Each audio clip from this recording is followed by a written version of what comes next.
This is a variety called WASP. I'm not quite sure the origins of this variety. It's a C.chinense, and they were grown by Omar Soto. And unfortunately the mailman delivered the box to the wrong house, so they sat for a couple of days before I got hold of them. So that's why they're a little bit wrinkly, unfortunately, but I'm sure they'll still taste fine. It's a nice, very small, kind of pretty looking pod.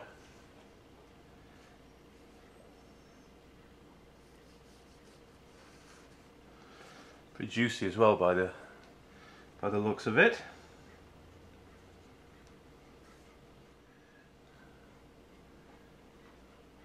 Looks like very juicy kind of pod. Kind of reminds me a little bit, both in the smell and the look, of Trinidad bean. Actually, the smell reminds me a great deal of the Trinidad bean, so I'll have a look and see what they taste like. The WASP. Don't you wish you could play like that? I know I do.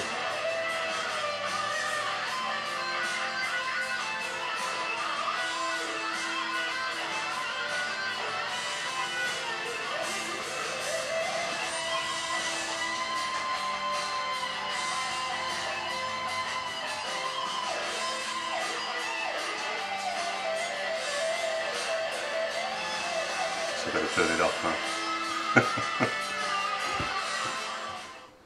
Hi, Nigel Carter here again on a nice sunny day in which I'm indoors. Something wrong about that somewhere.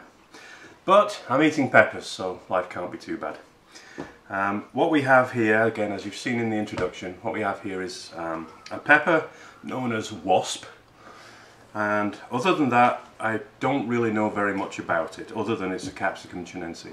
Now, this one was grown by Omar Soto again, and they're very juicy peppers, and the smell reminds me a great deal of a Trinidad bean. The texture as well also reminds me of the Trinidad bean, where the flesh is very, very soft with a slightly tougher skin, almost fruitescens-like in the way that the textures are. So let's see what one's like. So this is the beast here.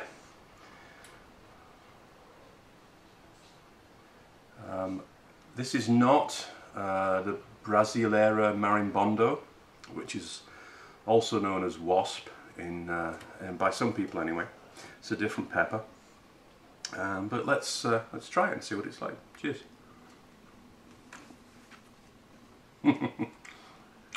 That's brilliant.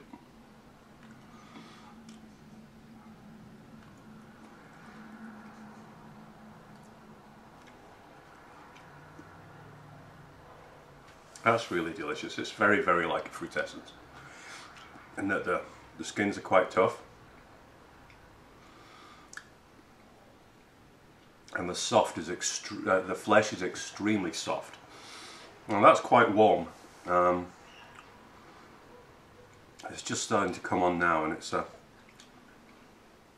quite a peppery heat, actually. The flavour is very rich. It's very nutty.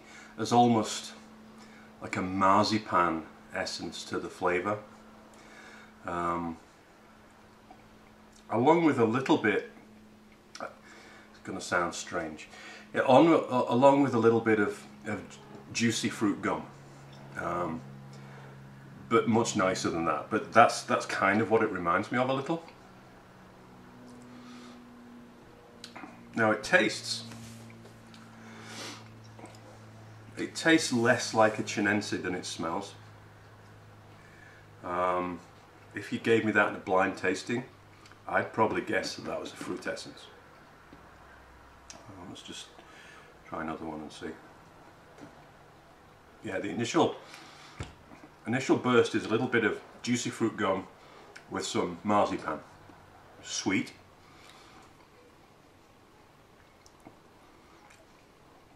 extremely soft flesh, and relatively tough skins that have sugar a lot of sugar in them. Again, the heat is more in keeping with what I'd expect from a frutescens variety, although obviously chinense are all over the map. But the way the heat feels in my mouth, it feels less like a chinense and more like a frutescens. Makes me wonder whether it's a frutescens chinense cross, because it certainly smells like a chinense. Very, very nice pepper. I really like that a great deal. I can't imagine too many nicer things than a frutescens and a chinense mixed together. Now the heat is very decent. How hot is it? I'm probably talking about a half to a third as hot as an Orange Habanero, somewhere in that range. So very respectable heat. It hasn't gone to my throat, it's all on my tongue. But as I say, it's a very black pepper-like heat. The black pepper gives you that very specific kind of prickly heat. And this is kind of doing the same too. The flavours are great. I mean, that initial burst of juicy fruit and marzipan is actually very cool. It doesn't last very long, and then it just becomes generally sweet and generally fruity, but that's a really wonderful pepper. And as I say, the heat's respectable, very respectable. So that was the WASP, and I think we need to find out a little bit more about that one. But obviously Omar's growing it, and we'll see if we can get a few more people to try it and see what they think. So this is Nigel Carter starting to sweat profusely, saying thanks a lot for watching, and I'll be back with some more reviews soon. Thanks a lot.